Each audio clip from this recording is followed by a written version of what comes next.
Hey internet friends, if you're new here, I just want to go ahead and restate that the goal with my videos isn't to convince you of my personal stance or get you to even vote for a certain politician, but instead give you the tools and if you, for some reason, needed it, permission to ask questions and draw your own conclusions. Especially during a year as crazy as this one, in which our personal freedoms and liberties hang in the great in-between, waiting to be reclaimed by us or taken by others. Today, we're going to play a game of Connect the Dots, covering a mysterious Rockefeller Foundation document from 10 years ago, outlining the lockstep plan without falling into the obvious traps laid out in regards to misinformation. Then I'll be moving on to a curious Facebook post by Victorian Premier Dan Andrews from 2017. And finally, we'll wrap it all up with some current Bill Gates shenanigans to ultimately ask the question: do you remember signing up to be a human guinea pig? 10 years ago, the Rockefeller Foundation introduced a report called Scenarios for the Future of Technology and International Development that outlined how the world would look in various scenarios, how those scenarios could impact the development of technology, and curiously, one of those scenarios was a global pandemic. Through each of these hypothetical scenarios, the Rockefellers painted 4 different outcomes for the future of the world. One future of a global pandemic was called lockstep, which they defined as a world of tighter top-down government control and more authoritarian leadership with limited innovation and growing citizen pushback. But it's important to note that the traditional definition of lockstep is a standard method or procedure that is mindlessly adhered to or that minimizes individuality. The Rockefeller hypothetical scenario from 2010 focuses on a H1N1 outbreak, an influenza strain originating from geese, and in this future, a hypothetical future, H1N1 infected 20% of the global population, killing 8 million people in 7 months. The Chinese government's swift lockdown measures and enforcement of mandatory quarantine for all citizens, as well as hermetic sealing of their border, yielded a favorable outcome, while the United States' initial policy of just discouraging citizens from travel proved too lenient, spreading the virus across the US and abroad. As the pandemic progressed, national leaders took on authoritarian roles under the guise of protecting their citizens, which first started in the form of mandatory face masks and temperature checkpoints at train stations and supermarkets. But the funny part is that even after the pandemic was over, the worldwide authoritarian control remained. At first, citizens willingly gave up their privacy and freedoms in the name of safety and health.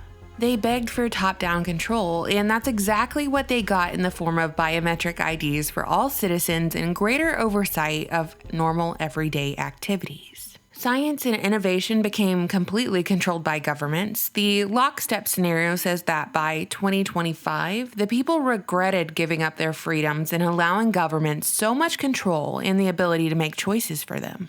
The final line of this scenario says that the feeling lingered that sooner or later something would inevitably upset the neat order that the world's government had worked so hard to establish.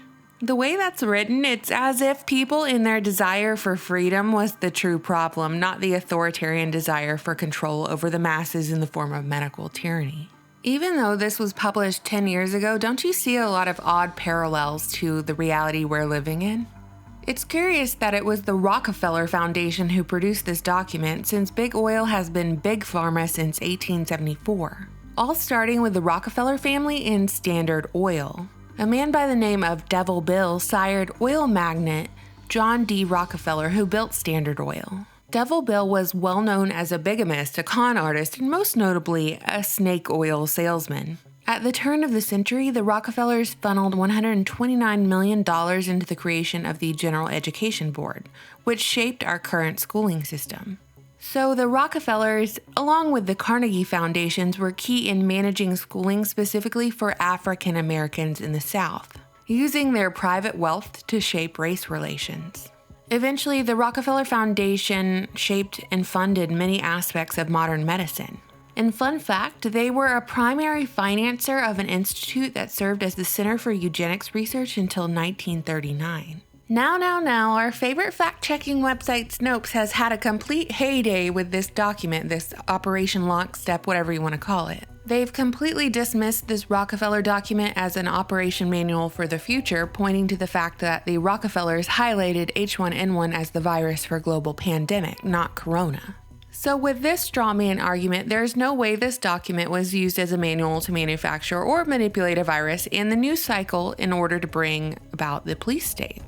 But do you see what I see? From mandatory masks and temperature checks, from the dynamic between the US and China, to the use of technology to restrict our privacy and movement under the guise of health and safety. All of these things have already come to pass. The future the Rockefellers predicted is now a reality.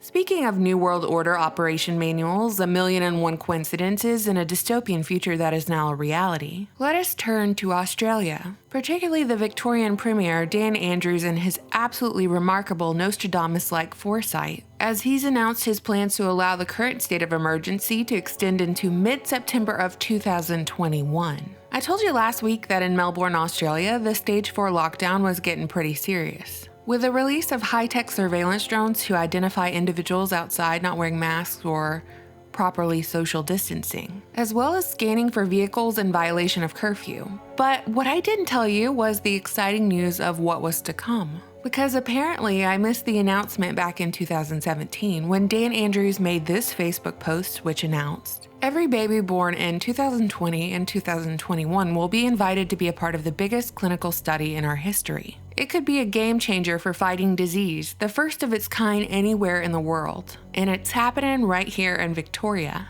His post linked to an article behind a paywall that outlined Project Gen V, which aims to track the lives of babies from the time they're born until their old age, to identify causes of disease and complete interventional trials and prevention of disease. And guess what? Along the way, they're creating a huge database, specifically of babies born in Victoria between 2020 and 2021.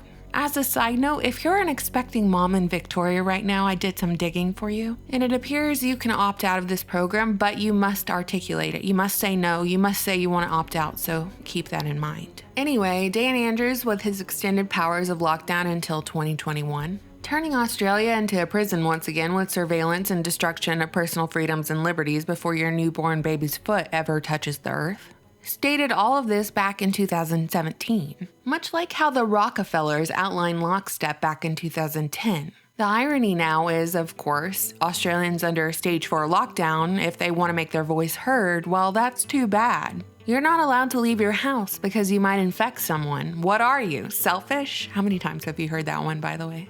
Not only that, how effective would a citizen uprising be when citizens are so outgunned? Given that between October 1996 and September 1997, Australia responded to its own gun violence problem by collecting roughly 650,000 privately held guns. It was one of the largest mandatory gun buyback programs in recent history. Now, a person must have a firearm license to possess or use a firearm. License holders must demonstrate a genuine reason that does not include self-defense for holding a firearm license. So I have a question for you. Why Australia? Is it just reverting to its original use, a prison? I've said this in previous videos, there's one guy who represents the continuum of Rockefeller medicine, or the continuum of their long-established formula of problem, reaction, and solution with a little dash of eugenics thrown in. Just exchange big oil for big tech, and that's Bill Gates. Much like the Rockefeller Foundation, over the last decade, the very visible Bill and Melinda Gates Foundation has been warning about a pandemic that would wipe out a large percentage of the population. Back in 2018, Bill Gates ran a pandemic virus simulation which he projected would kill 33 million people if that simulation came to fruition. A year later, alongside the Johns Hopkins Center, the Gates Foundation hosted Event 201 at the World Economic Forum in October of 2019. Event 201 was a high-level pandemic exercise that basically played out a pandemic with potentially catastrophic consequences, which then became what the Gates Foundation labeled Event 201, requiring cooperation between industries, governments, and key institutions. Coincidentally, or not, occurring at the same time was the 2019 Military World Games, hosting 110 nations and thousands of military members from around the world in none other than Corona Ground Zero, Wuhan, China. How about that timing, occurring, a month before Corona Patient Zero was reported? How about that spot on clairvoyance? Does Event 201 sound a little familiar? Like Rockefeller's lockstep? On February 28, 2020, Bill Gates called corona the once-in-a-century pathogen we've all been worried about as he sounded the alarm for world leaders to respond accordingly and lock down the economy. And remember, at the beginning of all of this, they kept just saying, 2 more weeks, just give us 2 more weeks. And now they've totally abandoned the discussion of when all of this will end. Throughout 2020, who's been the spokesperson for corona and her medical tyranny? Bill Gates, not only the spokesperson, but the champion for a cure in the form of a vaccine, one in which he and the rest of the corona ringleaders are financially invested. And the reason why you'll never hear any negative press about him from legacy media is because he literally bankrolls the news. A recent examination of the charitable grants that the Gates Foundation had made through the end of June found more than $250 million going towards journalism.